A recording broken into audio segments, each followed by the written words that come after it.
presentation ready. I'm Peter. I'm also on Twitter at @virtualpeter if anybody's tweeting. So which one starts the presentation now?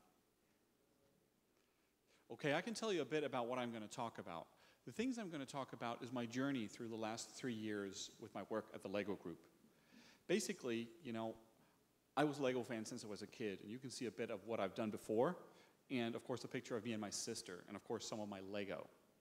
But the thing I'm going to talk about is my journey into understanding what Lego community, Lego social media objects are, and the things that we actually did with it. And of course, I'll sum it up with some key learnings for you guys at the end from my journey.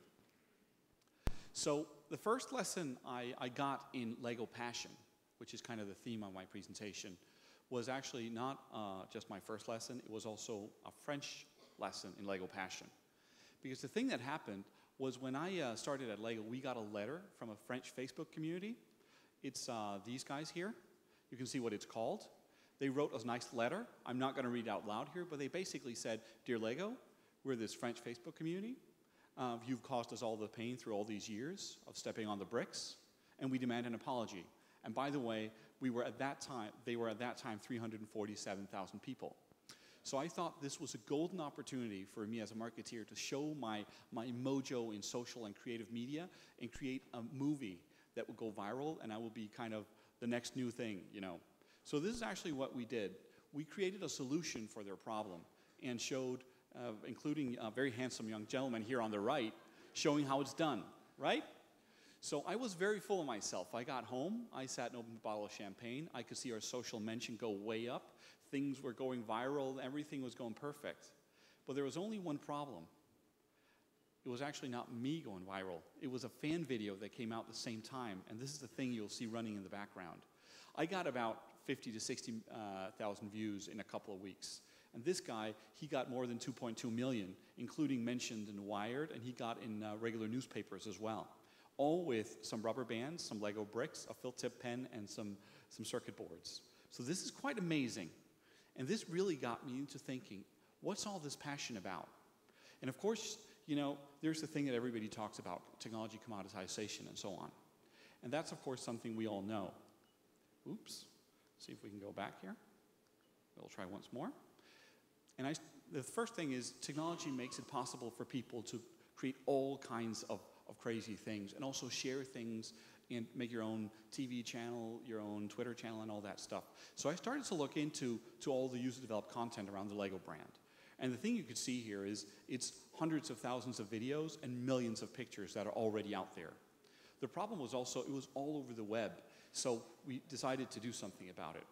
But first I started to look closer into what's this conversation all about. And I came to the notion of the campfire. So beside this thing of technology commoditization, we have the thing called the campfire. And basically, the thing about campfire is that's where communication started way back in history, when the cavemen sat and discussed where to hunt a mammoth. Of course, then we got Gutenberg's print in the 15th century. We got radio in the 1890s, television in the 1950s, and of course, finally, satellite communication. But what happened now? Of course, you know, it's the campfire once more. Communication has gone a full circle. So now we're back discussing around the campfire if we're not discussing the campfire, as you can see. So that means, of course, that peer-to-peer communication, and this is not something I need to prove to you guys who all know it, is a lot more valuable than corporate communication. So the thing that really puzzled me is what could we do with these campfires and this technology commoditization, and what does it do? It basically creates one thing. It creates amazing individuals and amplify what they do so they can do great things. This video you see behind me is the current robotics world record holder of solving a Rubik's Cube, and check out the speed.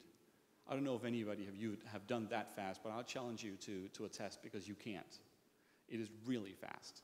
I think that's 5.5 seconds. Yeah, this is a couple of English guys who've done this with Lego Mindstorm's robotics and of course, an Android phone. So these passionate people, we'll just see if we can, there we go. These passionate people, they have this fire burning inside them that they simply, it's not something we've created, it's something that our product has enabled them to do. So they would do this no matter what. And you know, it's not only Lego fans, it's the bee-believers, the petrol heads, you know, the watch enthusiasts, and every person out there that burned for something. And if you look into yourself, you probably have some kind of fire burning yourself. So I started looking into how does this influence company behavior, and what could we do about it? So the three things I came up to that I wanted to do was understand it, the first thing. The second thing, I would like to tap into this passion. And why not also amplify it as make the campfire even bigger and glowing brighter? So the first thing of course, yeah, just a thing. This is not a new thing to Lego. Lego has a long history of doing these things, but this is kind of my journey. So the first thing about understanding them was, you know, doing all the surveys, doing all the hard push-ups and the mental push-ups, but especially not only doing surveys and working in digital, it was also getting up from behind your desk and going out into reality and meeting these people. If you look to the far right of this slide, there's also a picture of the Lego CEO and Lego's owner meeting these crazy Lego enthusiasts and celebrating what they do. And that's something they do every year. And a couple of weeks back, I had the great pleasure of joining 350 Lego fans from 22 countries in a small town just outside of Billund, and a lot of the Lego executives were there talking, discussing, co-creating, and working with them. So that was the first thing, understanding. The second thing is, let's see here, it's tapping into. Now we come to our co-creation initiative. This is called Lego Kuzo. Kuzo means wish in Japanese, and it's developed with a Japanese company. That's why it has this name.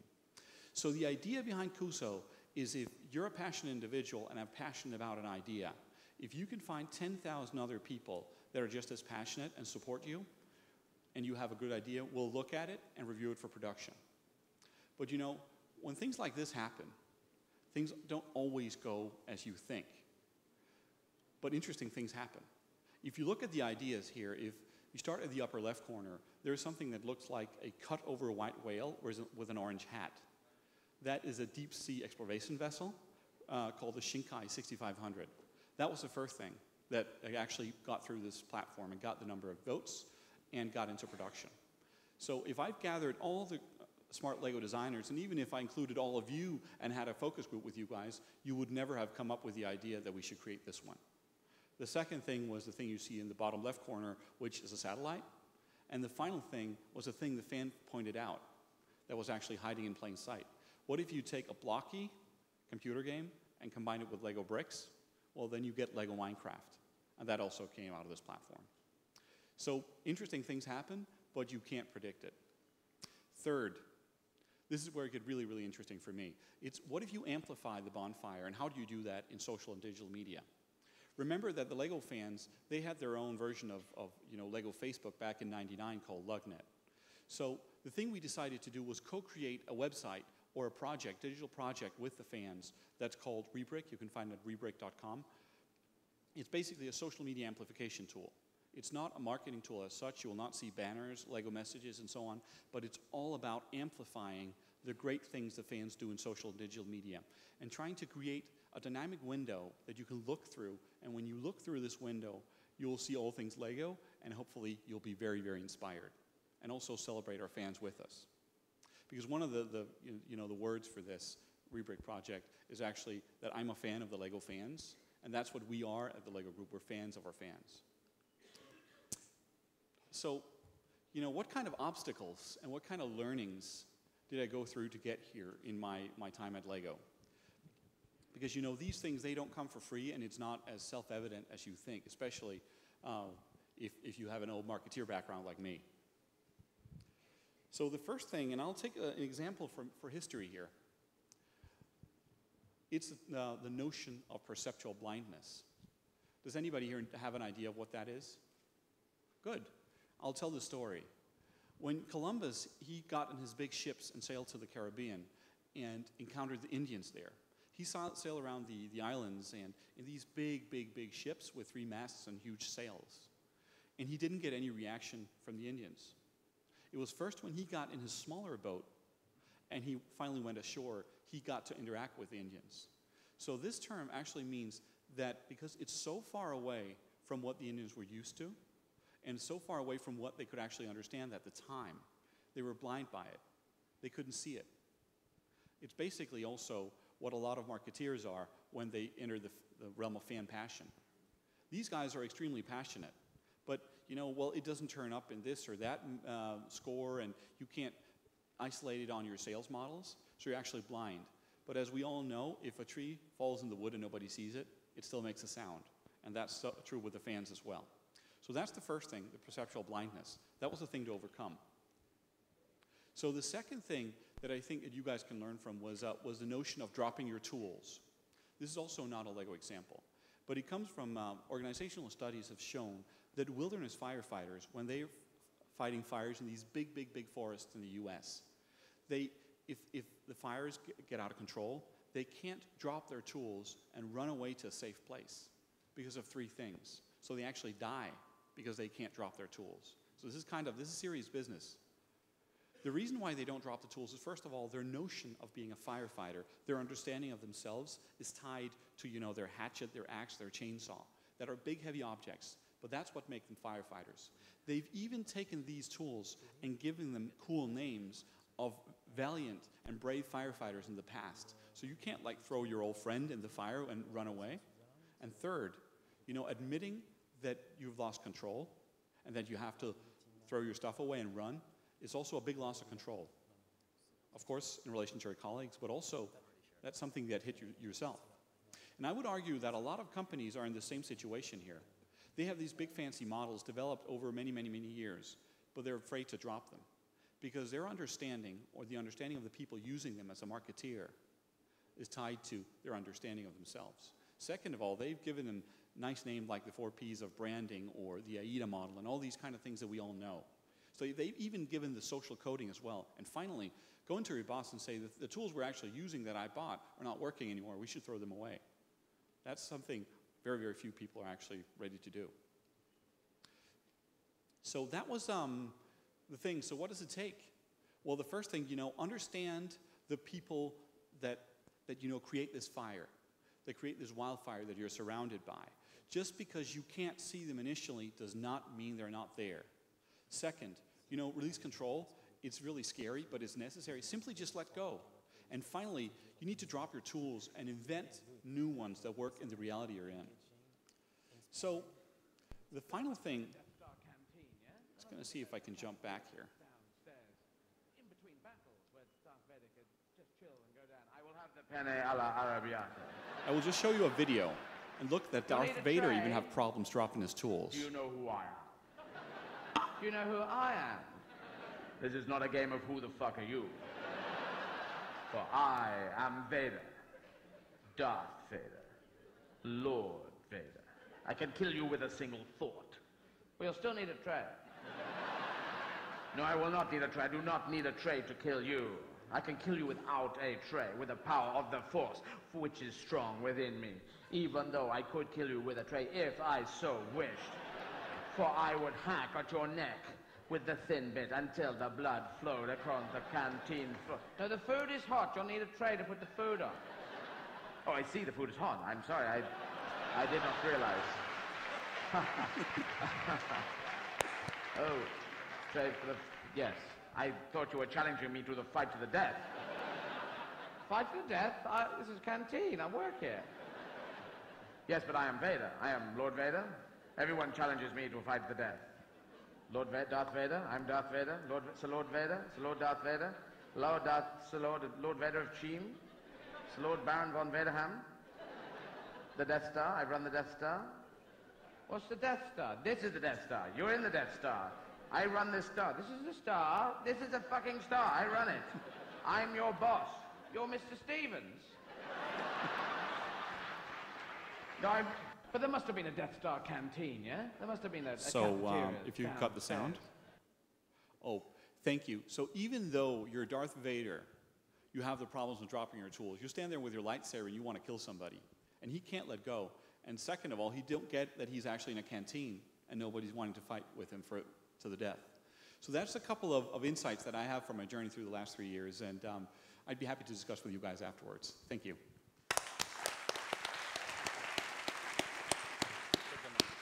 Great job. Thank you very much for this inspiring keynote, boss. Inspiring keynote. I have a few questions for you. The first one concerning the management of your teams. Yeah. You have all those different countries and all those different brands to manage. How do you manage the time zone? Because you are located in Vevey.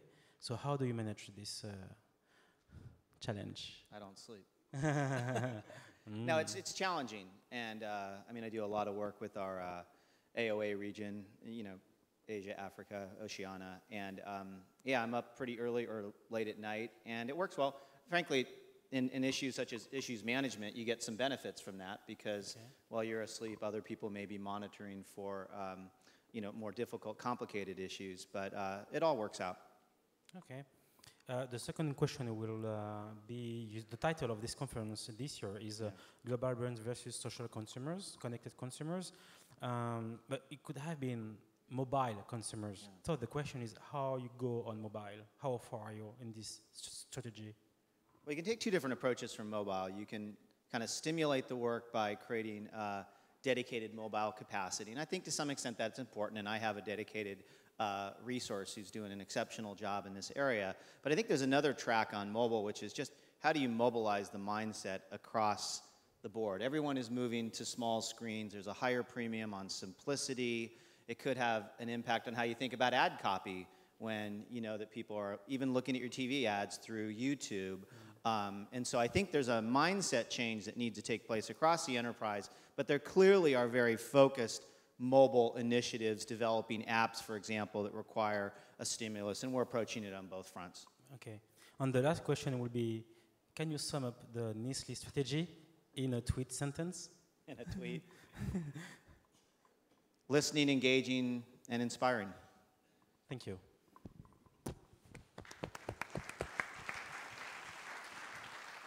So Peter, I have some questions also. You are very far in this co-creation process with the consumers. What the percentage of the products that you work?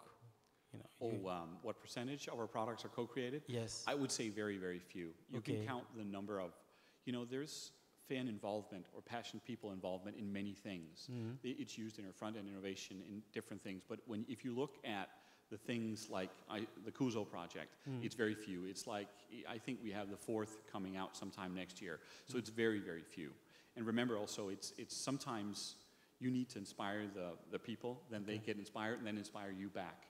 So it's not, we can't like put everything out and fire all our designers. They do a tremendous job and make some crazy and great projects. But you know, the thing that's interesting, it's about treading on virgin soil and trying to do things that work.